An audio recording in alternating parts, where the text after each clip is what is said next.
নমস্কাৰ, মই জ্ঞানশ্ৰী। মই বৰ্তমান উপস্থিত আছো মৰিয়নি বিধানসভা সমষ্টিৰ বালিজান গাঁও পঞ্চায়তৰ নকছাৰী লুখুৰাখন গাঁৱৰ এটি পথৰ কাষত। আপোনালোকে ৰাস্তাটো চাব পাৰে।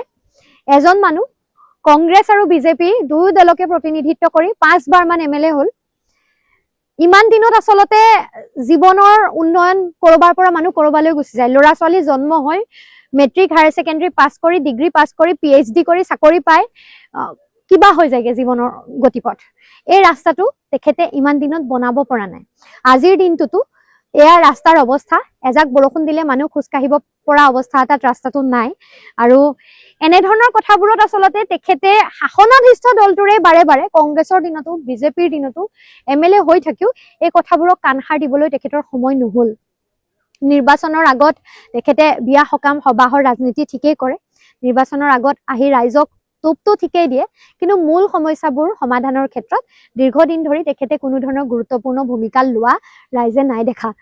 ৰাইজৰ দীঘলীয়া অভিযোগ আছে, ইয়াক লৈ যথেষ্ট প্ৰতিবাদো হৈছে। আৰু এতিয়া নিৰ্বাচনৰ আগে আগে আহি আধাৰশিলাৰ ৰাজনীতিও ইয়াক লৈ হৈছে, সেই বিষয়ে আমি আলোচনা কৰিম।